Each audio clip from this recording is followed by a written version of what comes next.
सो मेरे ख्याल से उसमें 100 प्रश्न पूछ लिया आपने एक प्रश्न में, तो उसमें दो मेन प्रश्न तो दो है, तो आई आंसर दोज एंड बाकी के we will take up next time. पहला प्रश्न सबसे जो था, अनुष्ठान क्या होता है, आपने कुछ अनुष्ठान क्या होता है ना। अनुष्ठान संस्कृत शब्द है, उसका अर्थ है आन उत्थान, मतलब उद मतलब ऊपर, स्थान से स्थान शब्द आया था ना, स्थान से ऊपर उठ जाना। जैसे अभी ये दो उठ गए, तो संस्कृत में कहेंगे ये इन्होंने उत्थान कर लिया।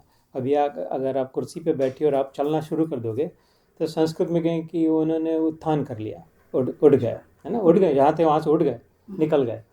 तो आन मतलब उसको उल्टा, आन उत्थान। अभी मैं जिस स्थिति में बैठा हूँ, बैठी हूँ, जो करने जा रही हूँ, वहाँ से उठूँगी नहीं, है ना।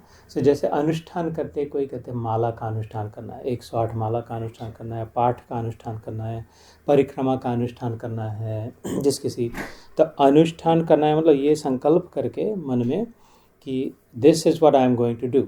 एंड जब अभी मैं ये करने के लिए बैठी हूँ, अब यहाँ से मैं उठूँगी नहीं, तो उठूँगी नहीं मतलब फिजिकली उठूँगी नहीं वाला बात नहीं, इतनी नहीं है। अब बाथरूम को जाना पड़े तो उठना पड़ेगा, है ना, गैस शुरू रह गया तो जाके बंद करना पड़ेगा, ऐसी मुसीबत नहीं है। लेकिन मन में जो निग्रह हो गया कि नहीं, अभी now today I am going to do this.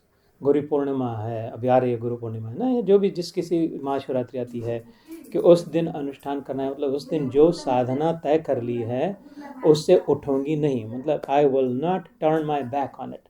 what I have decided to do, I will make sure that I will complete it।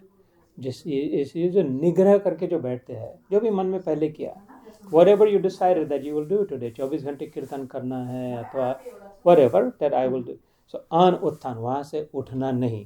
Again उठना नहीं मतलब फिजिकली भी हो सकता है, लेकिन खाली फिजिकली नहीं है। इफ़ यू हैव टू, आजकल के ज़माने में उठना पड़े तो उठना पड़े, लेकिन मन से नहीं वहाँ से हटे, है ना। और जो आज ही के सत्र में जैसे मैंने, और कल भी मैंने कबीर जी का सुनाया था कि धीरे धीरे अगर आपको करना, जो भी कर रहे हैं मन में पूजा के रूप में अगर हो, दिन भर जो भी कार्य कर रहे, जो भी सोच रहे हैं, जो भी वार्तालाप कर रहे हैं, उसको अगर पूजा में कन्वर्ट कर दे, इट डज नॉट मैटर आपने साईं बाबा की मूर्ति रखी है, सत्य साईं बाबा की तस्वीर रखी है ना, ये उलझे हुए प्रश्न करते हैं, है ना। तो खुद न उलझ जाए, इस आप अपने आप सुलझा सके इसके। जहाँ पर मन लग गया, जहाँ पर दिल बैठ गया, जिसमें प्रेम हो गया, वही अंतिम भगवान है, बस ये सत्य है। अगर आपके इस मूर्ति में मूर्ति अर्थात मूर्ति जो संकेत दे रही है, ये पत्थर में अगर मन लग गया हो तो तुम्हारा मन पत्थर ही बन जाएगा, पत्थर में ही रह जाएगा। लेकिन ये पत्थर की जो मूर्ति है, बाबा जो थे, चेतन जो थे, जागृत महापुरुष जो थे, जो संत शिरोमणि जो थे, जो अवतारी पुरुष जो थे, इस मूर्ति को देख करके उसकी याद आनी चाहिए कि मेरे बाबा, ये मेरी मूर्ति नहीं है, मूर्ति तो है ही, इसको तो चिपके ही, इसके चरणों पे सर तो लगाए ही, इसको तो सजाए सवारे ही, इसका तो सब करे।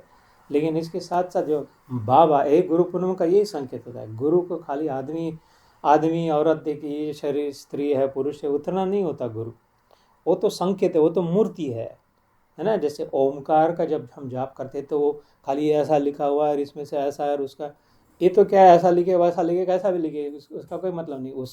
बट दैट सिंबलाइजेस गॉड, वो आइकॉन है, सिंबल है ना। जैसे तिरंगी, red white and blue, whatever, it's like a flag, that's like a flag होगा।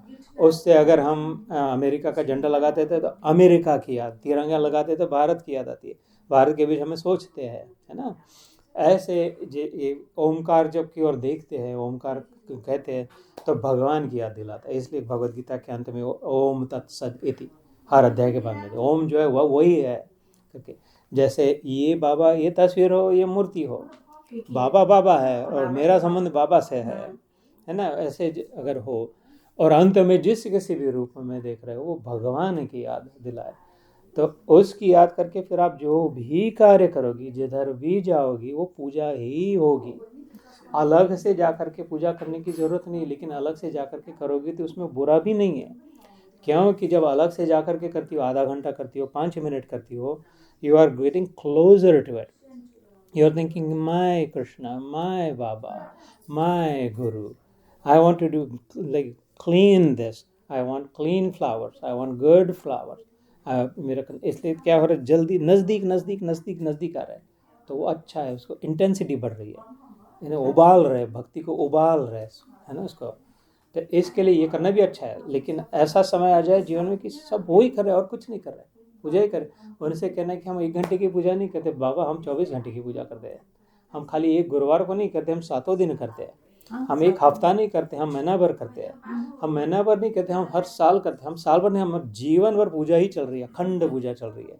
इधर जाके अभी ये पूजा ही चल रही है, अगर उसके गुणगान कर रहा हो तो इस कहने की बात ना रहे, कहना बुरा है। ये सचमुच में विचार ऐसे हो, और जो सचमुच में विचार होते हैं वो कहना बहुत मुश्किल होता है।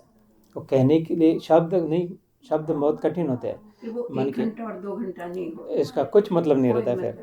लेकिन अगर करे तो उसमें बुरा भी नहीं होता, किसी को बुरा नहीं, किसी को whoever is doing it, they're trying to come close to God, उसमें बुरा क्या है, अच्छा ही तो है। मतलब जैसे कोई कहता है कि मैं 2 घंटे पूजा कर्म भी तो करना पूजा यही है कि पूजा कर्म नहीं होता है ना, पूजा भावो ही भक्ति, भावना से। और भावना के लिए कर्म नहीं करना पड़ता। हमारे मन में किसी के प्रति अगर भावना, अगर मैं मेरी माँ की याद कर रहा हूँ अभी, है ना, और माँ के प्रति मेरा प्रेम जागृत हो रहा है, कर्म तो कुछ नहीं कर रहा हूँ मैं, लेकिन भावना से मैं पूजा कर रहा हूँ ना, मानस पूजा जैसे की जाती है वैसे। ऐसी स्थिति जब 24 घंटे हो जाए कि नहीं, मैं भगवान के सोते समय भगवान का नाम लेते हुए सोए, उठते समय सबसे पहले भगवान का नाम जागृत हो, तो वो पूरा अखंड निद्रा, योग निद्रा में परिवर्तित हो जाएगी। वैसी पूजा हो फिर